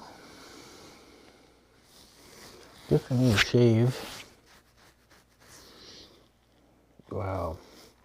I'm also working on a setup where I can probably have a teleprompter or a screen with the shoot right through there. So lily pond koi. Do you mean water lily koi?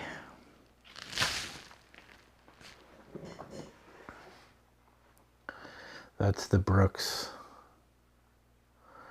water lily koi. You can see its shimmer.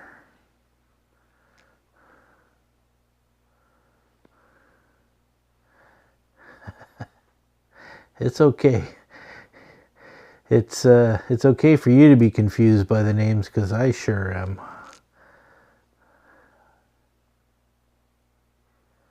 But that's water lily koi. It's a nice one. Sometimes it's got bigger patches of purple or bigger patches of this kind of, like there's a shimmery green in there with a bit of shimmer to it that's quite nice. But overall, really nice overall mixture.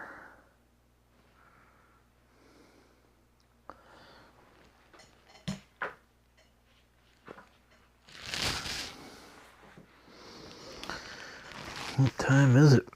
Ooh, 9 o'clock.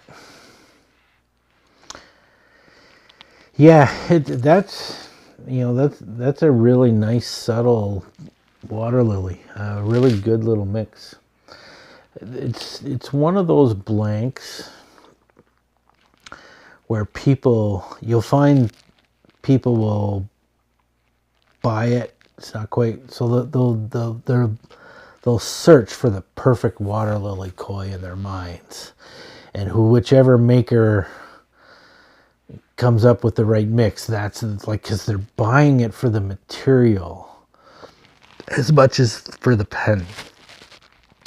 And PM1 and pastel are like that. So that's a pastel, and those are both PM1s. So we'll get the pastel out of there. These are both PM1s. But we'll look at this one's lavender kind of dominant on the body, and a little bit orange or pink red dominant on the cap. Well, people will search for the perfect lavender dominant one, and then they'll want, one that's a good mix, and this one's got a bit of a pastel-y side and a bit of a dark red, really translucent red. Let me see if I can show you. Will that come into focus? Probably not. Maybe come back by my head. But you can see the translucency to that. Geez, that looks so much better on this camera. You know, it is probably the better lighting. But you can sort of see, and that's why PM1 is such a spectacular selling material. Yeah, they definitely, and here, this is one I'm surprised nobody actually asked to see this one. So that's a PM4. But look at that color. I can't believe how much better they look in this light. I learned something new just in this last few minutes, but yeah, that's the way to look at these pens. But then here's another PM1. This one's one of the, the older mix with the darks, really dark colors. Jeez, yeah. That is my most expensive lens on there too. Oh, looks like some kind of creature in there.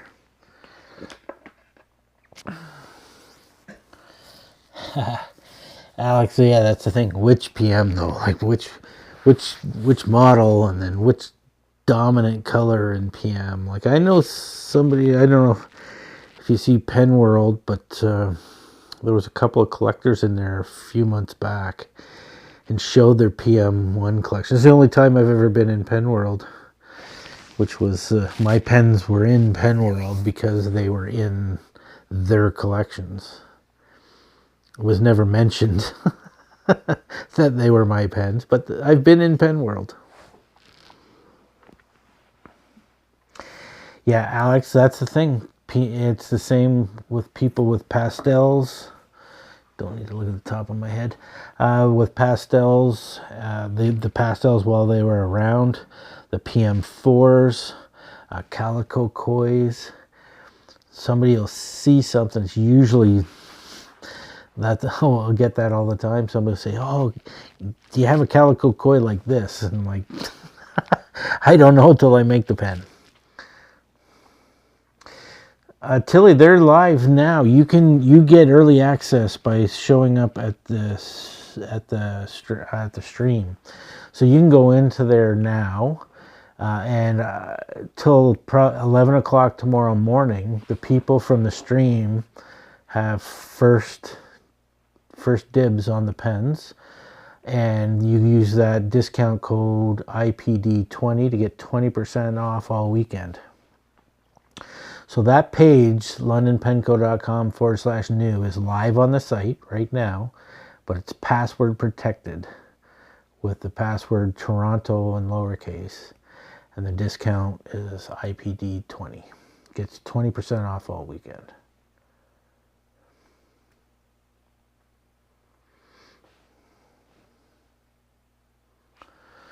That way, you like I said, people that come to the stream, they get.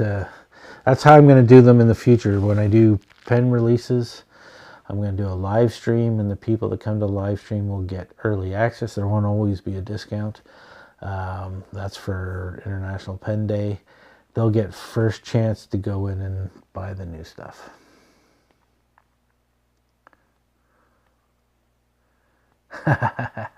Trouble brewing, I think. Yeah. It's. I'll do this different next year. I think that there's just too much going on the actual pen day, so I may choose to do my stream on a different day and just do a sale.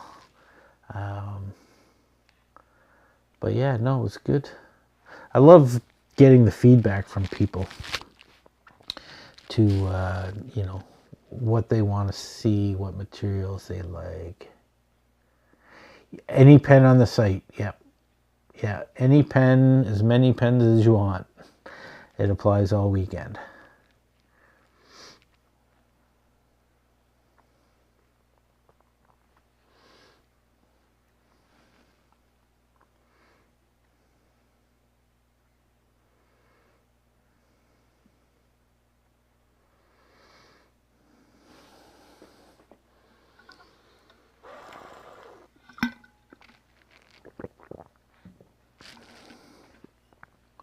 This is like, I never talked this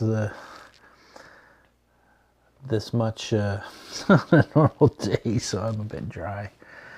Yeah, unicorn barf. It is a really good PM4 green. It's nicely balanced with the colors. I love them when they're just get a nice balance to the swirl. Like there are pens that, sometimes I make a pen and go, I hope somebody loves it because I don't. The Water Lily Koi was a junior, a Christopher 13 junior.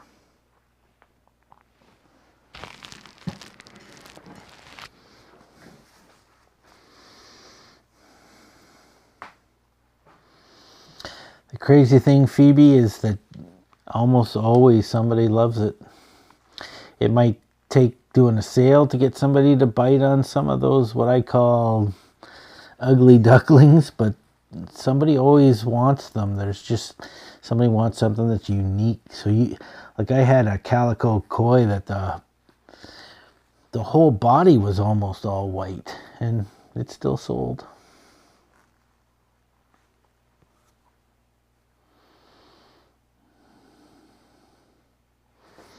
This is, let's see if I can show this one.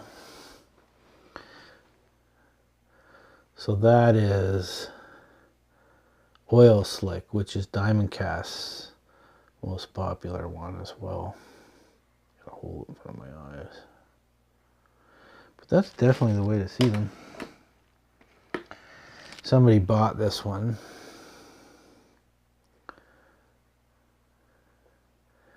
Bob Spalesian C Note Day.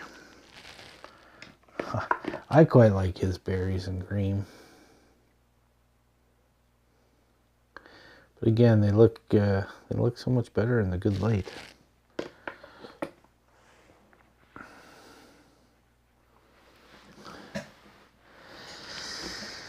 Okay, guys, I think unless anybody wants to see anything specific still, I will call it a stream and get some sleep.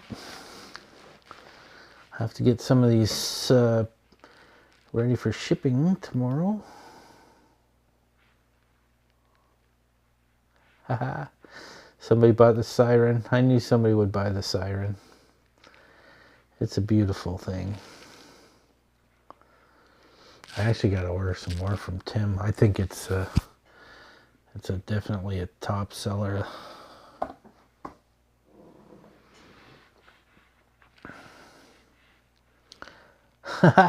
No, Alex, I enjoy it too, but I would be here all night otherwise, and I got to get up in the morning. And I got the carpet cleaners coming to the new space, new space, so that'll be a fun day. Hey, no problem, Jason. Thanks for showing up and taking time out of your night to look at my my obsession.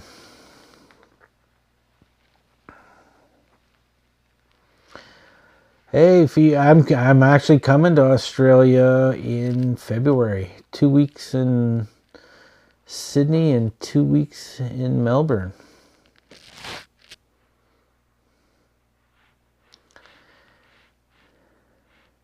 I think we fly through Vancouver.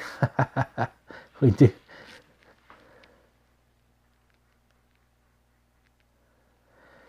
Hey, Alex, if you want to be a pen maker, go for it. That's the one thing I've learned. Don't wait. It takes a long time to get good at it, so you need to start now. And there's a wonderful community of makers out there willing to help. But my advice would be to go into it for the experience.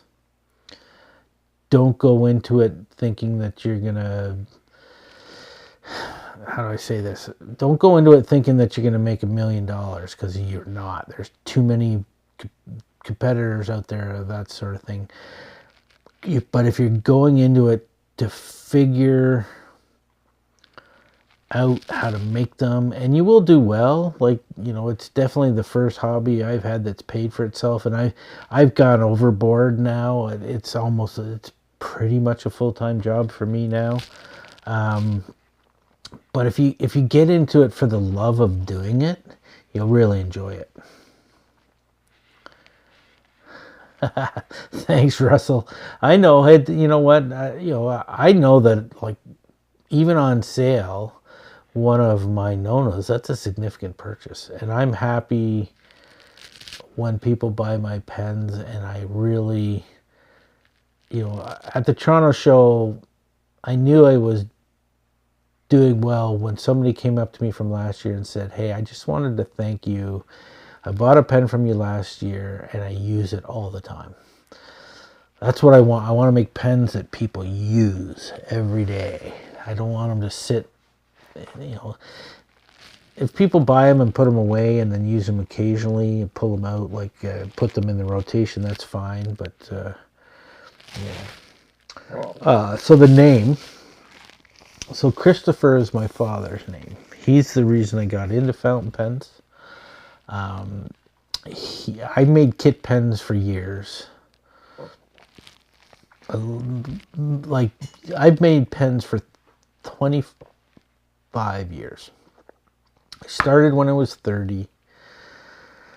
making kit pens in the second bedroom of our apartment, just for fun. And took some turning lessons, got better at it, and then made my dad pens for Father's Day and Christmas. And then really was getting into kitless pens when he passed away. So it was shortly after that that I said, you know what, life's too short. I'm going to really go after this.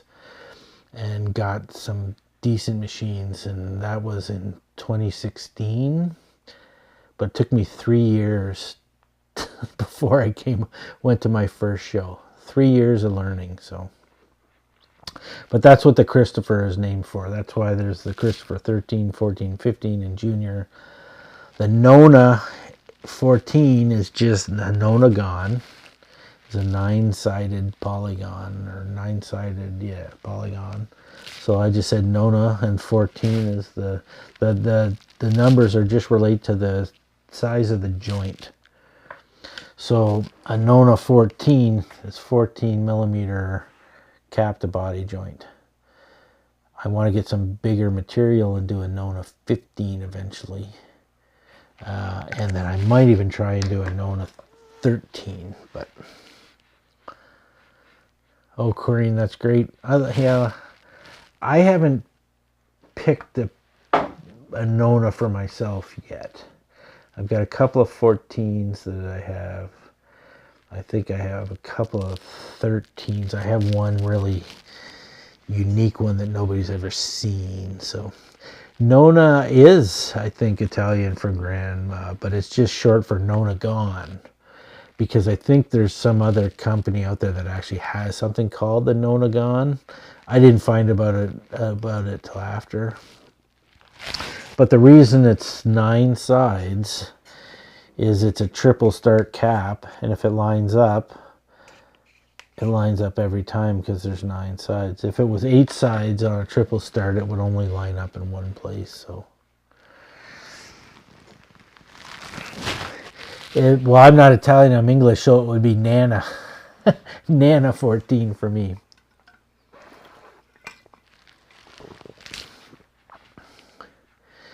But I also have a pen called the Ritchie and a pen called the Parnell, which were my first 2 models.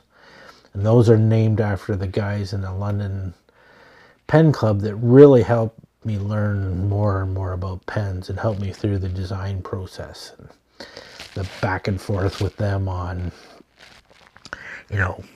whether it should have a clip or not a clip and that kind of thing.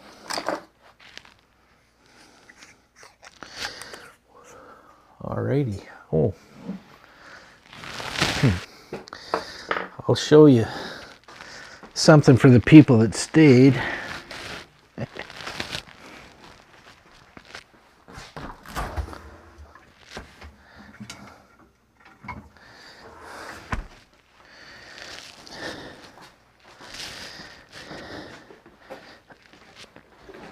Here's a little fun project. That's a Rushi. Now I haven't touched these in 6 months, but I hope to get back to them soon. So those are Christopher 14s in just a straight black ebonite with a Rushi lacquer.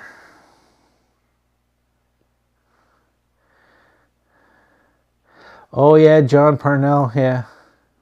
Yep, he's the guy that really helped me out. I still see him all the time. I took him and Doug to the Detroit Pen Show a couple weekends ago. Yeah, I gotta say I gotta get back to this, but it's a very time consuming process, but it's something I want to learn how to do more.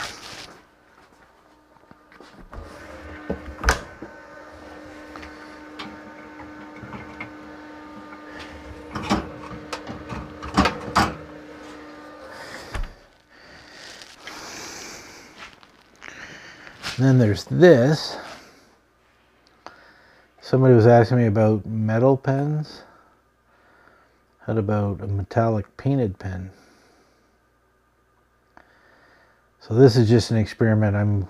I gotta figure out a good top coat. But you can see this is just a test. But so these are airbrushed.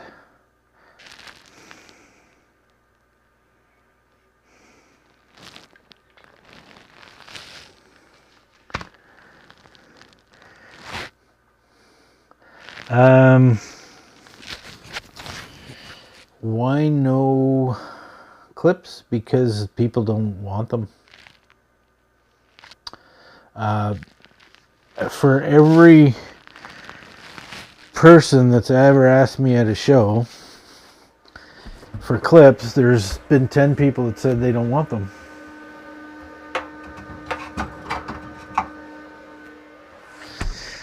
So, in putting a clip on it is much more complicated,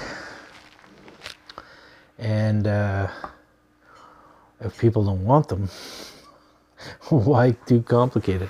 But I'm actually reintroducing the Ritchie and the Parnell re-engineered.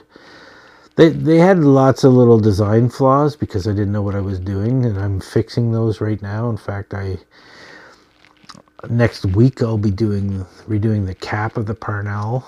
The body's fine, but if I get the cap re-engineered, I'll actually be producing Parnells within the next 2 weeks.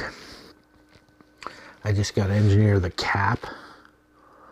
And then the Ritchie I re-engineered, made one for Doug Ritchie's birthday, and then haven't put them in production because there was one problem, and I think I have that one problem figured out. So once I have that figured out, I will be able to produce those too. So Russell roll stops. See all this stuff behind me? So you may recognize that's all jewelry making material, metal smithing stuff. That is the next thing for me next year. I just don't think I'll have time this year. I have some like really cool ideas for roll stops, and I have some ideas for casting roll stops. I have some ideas for 3D printing and casting stuff, but it's just me. I need a clone or a mini me. Like Fiora really helps me out with sanding, shipping, all those sorts of things. But when it comes to creating something new, it's all me. So.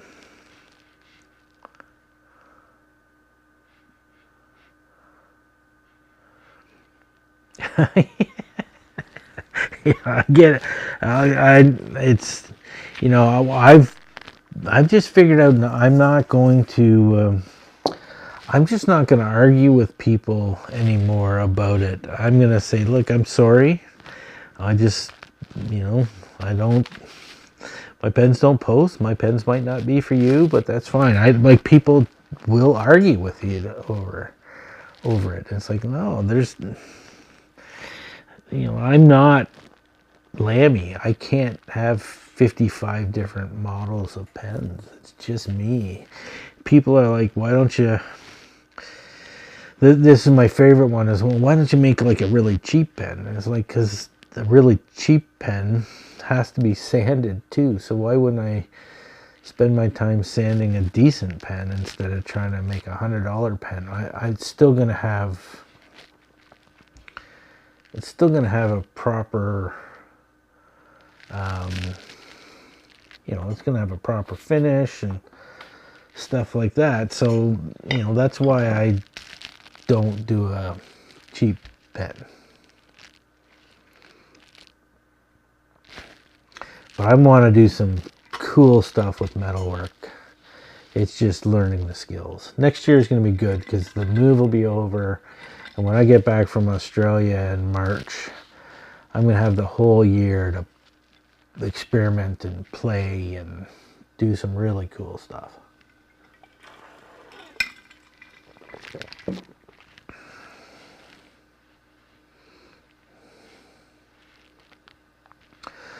Okay, I am gonna go to bed. I got an early start tomorrow. I appreciate you all attending. Yeah, 2024. The pen shows have been good. Honestly, like Orlando was a pain, but it ended up being a gift. So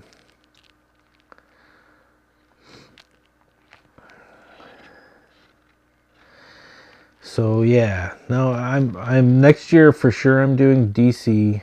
I'm trying to get a table at San Francisco. I probably will do Orlando because he's going to give me a free table for all my hassle, and it would be nice to actually go there with pens. So yeah, I agree, Alex. Metal pens are overrated. I'm not. I have some ideas that if I could do them would be really cool, but I'm not in a rush to do them. Every time I think about doing a metal pen, I pick one up and go, I don't think that. I'm going to do some cool stuff with my ornamental lathe and stuff that are going to be a lot of fun next year. So,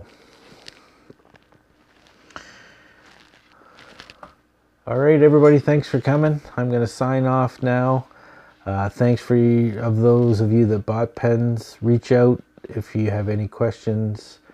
The other thing I tell people all the time is if you need a video, you're trying to decide on a pen, you need a video, just contact me and I will send you a video of it. So, Dimitri, I will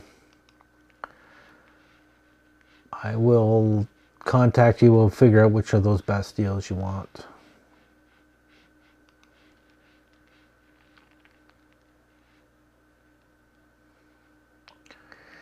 Yeah, I wish. Yeah, winters are bad here in Canada, so my wife and I agreed that because I can do my main job, my IT job remotely.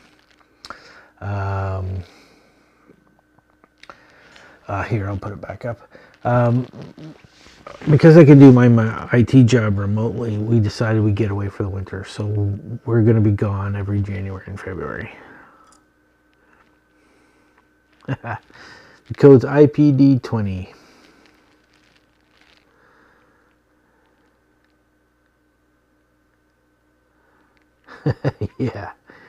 Yeah. Okay, thanks a lot, everybody. We'll see you soon. Probably be a few weeks, and then I'm going to do another one for sure. I have a bunch of pens to finish that I'll want to launch before the Christmas rush, so we'll see you in a few weeks. Perfect.